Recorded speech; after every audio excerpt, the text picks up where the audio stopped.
उत्तर प्रदेश में पंचायत चुनाव की तैयारियों ने जोर पकड़ लिया है और इस बार की सबसे बड़ी खबर यह है कि एनडीए और इंडिया गठबंधन में शामिल कई दल अकेले चुनाव मैदान में उतरने जा रहे हैं। आखिर क्या है इसकी वजह? क्या 2026 का पंचायत चुनाव 2027 के विधानसभा चुनाव की दिशा तय करेगा? और क्या अकेले लड़ने का मतलब है कि गठबंधन बिखर रहा है? चलिए आसान भाषा में करते हैं पूरा विश्लेषण सिर्फ आपके लिए। सबसे पहले यह समझना जरूरी है कि पंचायत चुनाव आखिर होता क्या है और इसका महत्व क्या है। उत्तर प्रदेश में पंचायत चुनाव 3 स्तर पर होते हैं। नंबर 1 ग्राम पंचायत स्तर, जिसमें ग्राम प्रधान और उसके मेंबरान चुने जाते हैं। दूसरा क्षेत्र पंचायत यानी ब्लॉक स्तर पर, जहां पर बीडीसी मेंबर और ब्लॉक प्रमुख चुने जाते हैं। तीसरे स्तर पर जिला पंचायत, जिसमें जिला पंचायत सदस्य और जिला पंचायत अध्यक्ष चुने जाते हैं, जो सांसद या विधायक जितने पावरफुल माने जाते हैं। हर गांव का विकास, सड़क, पानी, राशन, शौचालय सब पंचायत के माध्यम से ही आता है। यानी असली ग्रास रूट पावर ग्राम पंचायत ही होता है।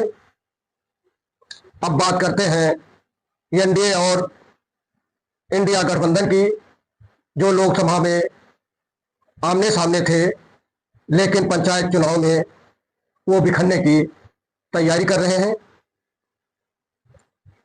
एनडीए जो कि इस समय देश और उत्तर प्रदेश में सत्तारूढ़ है।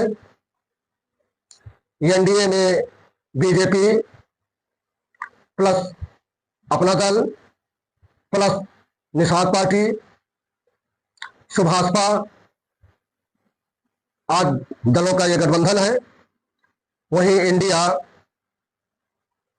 ब्लॉक यानी इसमें Sapa plus Congress plus RLD plus वाम दल शामिल है। लेकिन अब पंचायत चुनाव में सब कुछ लगभग बदल चुका है। बीजेपी कह रही है कि हम अपने दब्बर चुनाव मैदान में उतरेंगे, तो सपा पहले ही कह चुकी है कि स्थानीय चुनाव में कोई गठबंधन नहीं होगा। कांग्रेस भी पंचायत चुनाव में स्वतंत्र रणनीति अपनाना चाह रही है। आरएलडी अपनी सीटों पर खुद फैसला लेगी।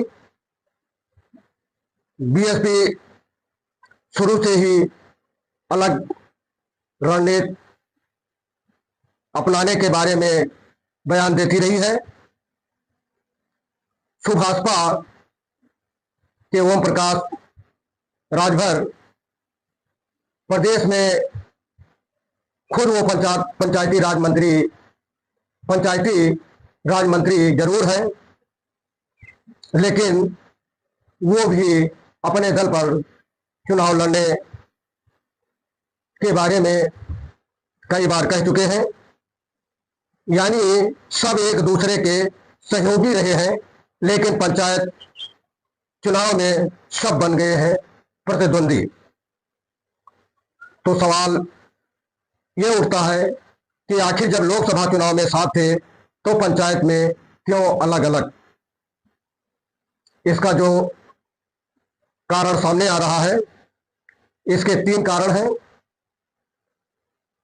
पहला कारण कि स्थानीय स्तर पर सियासत यानी राजनीति कुछ अलग ही होती है,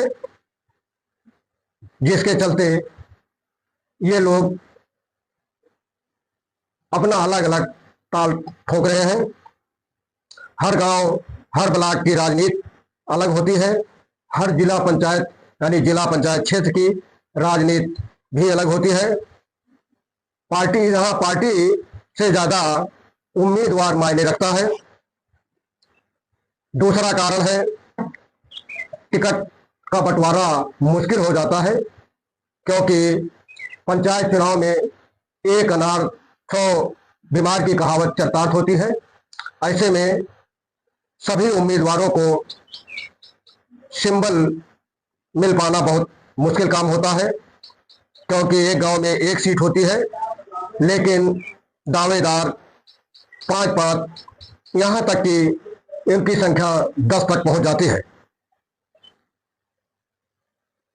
तीसरा कारण जो है वो ये है कि पंचायत चुनाव एक ऐसा चुनाव है जहां पर लोगों को खुद की अपनी ताकत, अपनी सामाजिक पकड़ का मापने का मौका मिलता है। ऐसे में पार्टी को भी अलग अलग अपने ताकत का एहसास होता है, अपनी पकड़ का एहसास होता है। और क्योंकि 2027 में विधानसभा चुनाव भी होने वाला है, जिसके चलते ये लोग पंचायत चुनाव को ये मानकर चल रहे हैं कि जो इसमें आगे होगा, यानी पंचायत चुनाव एक तरह का टेस्ट मैच है। असली वर्ल्ड कप तो 2027 में होना है, जिसको फतह करने के लिए अभी से ही इन लोगों की रणनीति बन रही है। अब बात करते हैं कि इस बिखराव का फायदा आखिर मिलेगा किसको। बीजेपी को मिलेगा कि सपा को मिलेगा कि बसपा को मिलेगा कि छोटे दलों का मिलेगा, इस पर हम मंथन करते हैं। जहां तक लोगों की राय है कि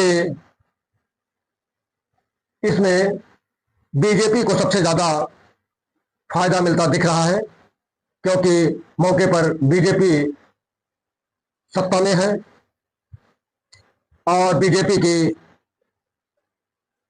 एक बहुत मजबूत बूथ मैनेजमेंट टीम है और पंचायत चुनाव में संगठन बहुत काम आता है, जिसके चलते विभिन्न दलों के अलग अलग चुनाव लड़ने का फायदा बीजेपी को कुछ ज्यादा मिलता हुआ दिखाई दे रहा है।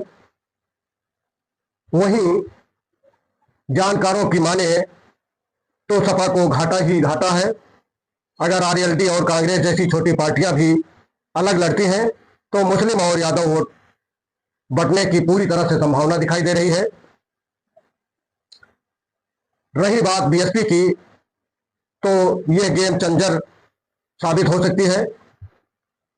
बसपा किसी से गठबंधन नहीं करती, लेकिन उसका अपना एक अस्थायी वोट बैंक है जो गेम चेंजर का काम जरूर करता है।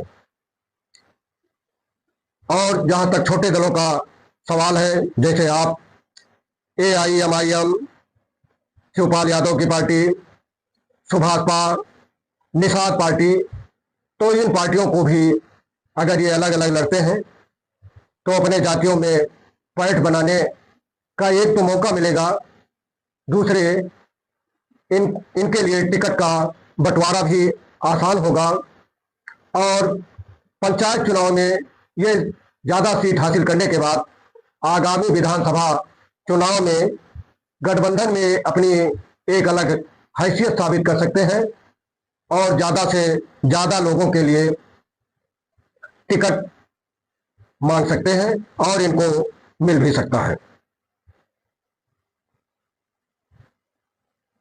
अब निष्कर्ष ये निकलता है कि जो दल पंचायत में अच्छा करेगा उसे 2027 के टिकट भी मिल सकते हैं। अब सवाल जनता का यह है कि जनता इस बार आखिर किस मुद्दे पर वोट करेगी। गांव में सड़क बनी है कि नहीं बनी है, प्रधान काम कर रहा है या घोटाले कर रहा है? क्या महिलाओं को राशन और शौचालय मिला कि नहीं मिला? क्या आरटीआई में जवाब मिला कि नहीं मिला? इस बार सोशल मीडिया ने भी गांव में पैठ बना ली है। यानी कोई भी उम्मीदवार अगर गलत करता है या करेगा तो वायरल होने में वक्त नहीं लगता है। तो यानी यूपी पंचायत चुनाव अब सिर्फ गांव का मामला नहीं रहा, ये एक बड़ा राजनीतिक युद्ध है जिसकी गूंज लखनऊ और दिल्ली तक सुनाई देगी, क्योंकि गांव ही तय करेंगे कि 2027 में कुर्सी किसको मिलने वाली है। आपकी राय क्या है? क्या बीजेपी अकेले जीत पाएगी? क्या गठबंधन की रणनीति गलत है? क्या आप अपने गांव में बदलाव देखना चाहते हैं? कमेंट करें, सब्सक्राइब करें और शेयर करना ना भूलें, ताकि पंचायत की ये राजनीति सब तक पहुंच सके। धन्यवाद।